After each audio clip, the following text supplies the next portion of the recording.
Situation politique dans l'impasse en Israël, et pour essayer d'y voir un peu plus clair et d'analyser tout cela, nous sommes ce matin en ligne avec Emmanuel Navon. Emmanuel, bonjour, merci d'être avec nous ce matin. On va essayer de comprendre un peu plus sur cette situation politique. Et puis d'abord, je voudrais qu'on commence par la situation dans laquelle nous nous trouvons aujourd'hui. C'est-à-dire que nous sommes donc, après que Binyamin a essayé pendant plus de 3 semaines, près de 3 semaines en tout cas, à former un gouvernement. Il a échoué. Ensuite, c'était Benny Gantz qui a essayé. Il a lui aussi échoué. Il a remis son mandat au président. Et aujourd'hui, en fait, on est en principe n'importe quel député, Emmanuel, qui arriverait à collecter 61 voix pourrait devenir Premier ministre. C'est la situation dans laquelle plus ou moins nous nous trouvons aujourd'hui ?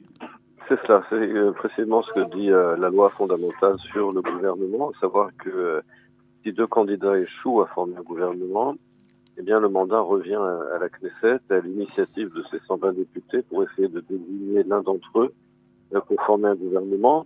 C'est la première fois dans l'histoire du pays que nous nous retrouvons dans un tel scénario. Il n'y a pas de précédent de ce genre. Il n'y a pas de précédent, mais il s'agit également d'un cas assez théorique, puisqu'on voit difficilement en quoi est-ce que dans l'actuel cas de figure, il y aurait plus de chances pour Netanyahou ou Gantz de former un gouvernement, tout simplement parce que l'initiative reviendrait aux députés. Donc en fait, ce scénario ne renforce pas véritablement les possibilités de former un gouvernement, sauf si, encore une fois, au dernier moment, Netanyahou décide de se mettre de côté, de laisser un autre membre du Likoud former un gouvernement. Alors, on va revenir sur la situation Likoud dans quelques instants, mais je voudrais encore rester quelques minutes avec vous sur cette situation, puisque, alors, vous nous dites que théoriquement, c'est très difficile de former un gouvernement dans cette situation, donc nous, on s'approche visiblement de nouvelles élections.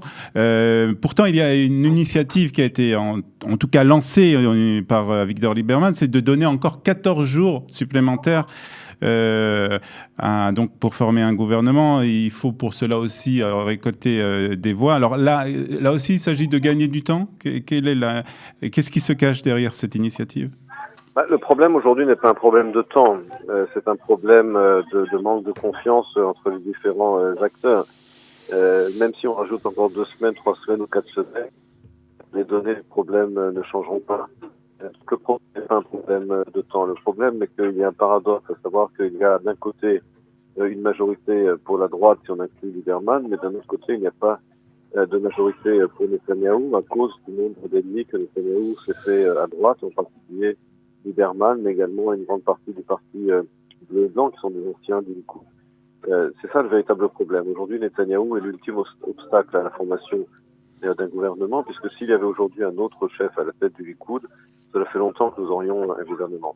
Alors justement, la situation du Likoud, on y vient. Hier, le député Yoav Kish s'est prononcé contre Benjamin Netanyahou en disant que si Benjamin Netanyahou n'a pas réussi pendant ces 2 dernières fois à former un gouvernement, on voit mal comment il arriverait à former lors de prochaines élections le gouvernement. Est-ce que cette opposition à Benjamin Netanyahou, d'après vous, va continuer au sein du Likoud ?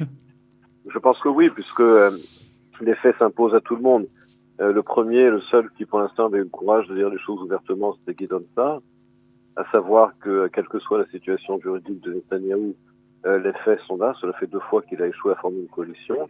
Et même si on se dirige vers une 3e élection, un scénario que Netanyahou lui-même a qualifié de catastrophe, eh bien Netanyahou ne pourra pas former de coalition non plus, pour les mêmes raisons que j'ai rappelées tout à l'heure. Donc Netanyahou finalement tient son parti et son pays en otage, et de plus en plus de membres du Likoud commencent à le dire ouvertement que Netanyahou laisse les membres du parti décider si ils veulent rester fidèles à Netanyahou moyennant la perte du pouvoir, ou bien choisir un nouveau leader du parti pour justement se maintenir au pouvoir. Alors, vous dites que les membres du parti le disent de plus en plus ouvertement, mais on voit quand même que les grands ténors du parti, surtout les ministres qui sont au sein du gouvernement, restent encore très silencieux et on va dire n'osent pas encore partir en guerre contre Benjamin Netanyahou. Alors, comme je l'ai dit, le seul qui a eu le courage de le faire pour l'instant, c'est Gideon Sa'ar, mais n'oubliez pas que de plus en plus de maires à travers le pays qui sont membres du Likoud lui ont exprimé son soutien. Gideon Sa'ar dispose d'un soutien très large et approfondi au sein des électeurs locaux, des maires d'Israël, qui sont membres du Likoud. Alors c'est vrai qu'au sein du gouvernement, pour l'instant, il n'y a pas encore de voix qui s'exprime directement contre Netanyahou, mais sur le terrain, on sent que les choses sont en train de bouger. Vous pensez donc que les élections quand même s'approchent et que Benjamin Netanyahou sera celui qui dirigera le Likoud à ces prochaines élections, s'ils ont lieu, malgré tout?